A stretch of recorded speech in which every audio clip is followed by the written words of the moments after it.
टीना जी, आपने मुख्यमंत्री को जरूर सुना होगा। संबित पात्रा का स्टेटमेंट जो वो भी हमने सुनाया। एक वो उन्होंने बड़ी मजेदार बात कही कि कांग्रेस पार्टी को कवर फायर दे रही है आम आदमी पार्टी। ऐसा क्यों लगता है कि ये एक ही थाली के चट्टे बट्टे हैं? बीजेपी को ऐसा क्यों लगता है? ऑफ कोर्स ये बिल्कुल सही कहा है संबित पात्रा ने अपनी स्पीच में, क्योंकि हम देख रहे हैं कि कुछ समय से कांग्रेस के मुद्दे बिल्कुल गौण हो गए हैं। पार्टी कांग्रेस के कर्तव्य पे आई थी, कहीं ना कहीं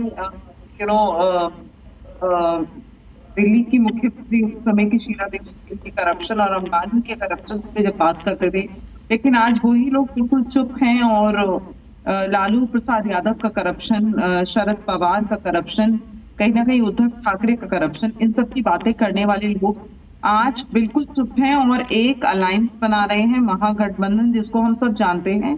लेकिन उसमें सिर्फ एक प्रॉब्लम यह है कि फेस कौन बने। अरविंद केजरीवाल फेस बनना चाहते, सबको प्रधानमंत्री की कुर्सी दिख रही है।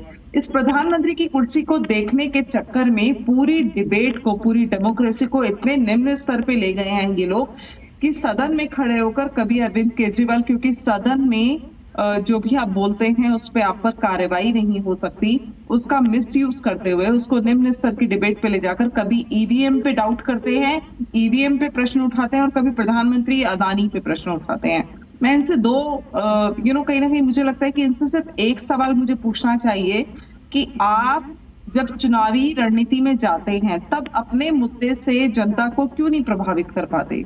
क्यों लोग आपको वोट नहीं देते? पिछली लोकसभा सीटों में से कितनी सीटें आम आदमी पार्टी को दिल्ली में मिली हैं, कितनी कांग्रेस को मिली हैं? तो ये जो एक जब हम बड़ी डिबेट करते हैं, और डेमोक्रेसी से बड़ा फील्ड तो कहीं हो ही नहीं सकता, और डेमोक्रेसी का फील्ड खेलिए ना, उसमें खेलिए, आइए। कौन मना कर रहा है आपको पोस्टर वॉर करने से? कौन आपको मना कर रहा है कि आप चुनाव उठाए प्रधानमंत्री पे? हम तो चाहते हैं कि मजबूत विपक्ष हो, मजबूत विपक्ष होना चाहिए, लेकिन निम्न स्तर की भाषा जब आप इस्तेमाल करते हो। और मैं मेरे को पैनलिस्ट जो एमएलए भी हैं आम पार्टी से, उनको ये बता दूं कि इंदिरा गांधी भी कोई बहुत पढ़ी लिखी नहीं थी, ना ऐश्वर्या रॉय पढ़ी लिखी है, ना डायना पढ़ी लिखी थी, और ना ही माइक्रोसॉफ्ट के फाउंडर पढ़े लिखे थे। मुझे लगता है कि पढ़ाई लिखाई से आप जो किताबी ज्ञान की बात कर रहे हो, प्रधानमंत्री को अनपढ़ बोलते हैं, ये कहीं ना कहीं आप उनके साथ टैगिंग करना चाहते हैं कि लोगों के दिमाग में बैठ जाए।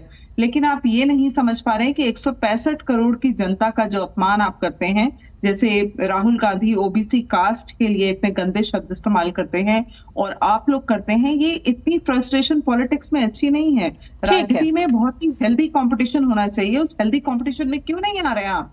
ममता को पेस बनाइए, राहुल गांधी को बनाइए, खुद को बनाइए, या नीतीश कुमार को बनाइए। आइए तो सही, उतरिए मैदान में। 1 साल का समय है, इतनी भी क्या बौखलाहट है कि सदन में खड़े होकर आप प्रधानमंत्री और अदानी पे बातें करेंगे, सदन का समय वेस्ट करेंगे, टैक्स पेयर का पैसा, दिल्ली के टैक्स पेयर का पैसा सदन की कार्यवाही पे खर्च होता है। मुझे तो लगता है कि worst chief minister ever we seen Arvind Kejriwal as. नहीं, मैं ये फिर वही बात है जो आप बात कह रही हूँ। बहुत अच्छी बात है कि जनता के मैंडेट का सम्मान होना चाहिए। तो अगर प्रवीण जी को केंद्र की जनता, पूरे देश की जनता का मैंडेट का सम्मान करना चाहिए, तो वो सेम आप पर भी लागू होगा टीना जी, कि दिल्ली की जनता ने उन्हें चुना है। तो मैं चाहूंगी हम इन दोनों ही बातों से बचे। मुझे लगता है हम इन दोनों ही बातों से बचे। आप अच्छे बिंदु रख के भी अपनी बात रख सकते हैं, और अंत में तो ये बहुत अच्छी बात आपने कही कि आइए मैदान में और लड़िए चुनाव, अपने मुद्दों से आप जो है जनता को प्रभावित कीजिए। दिल्ली की एक भी सीट अगर आप लोकसभा जीत जाए तो आप जो कह रहे हैं वो सही मानेंगे। चलिए ठीक है, वो अब तो उसके लिए हमें थोड़ा सा इंतजार करना होगा।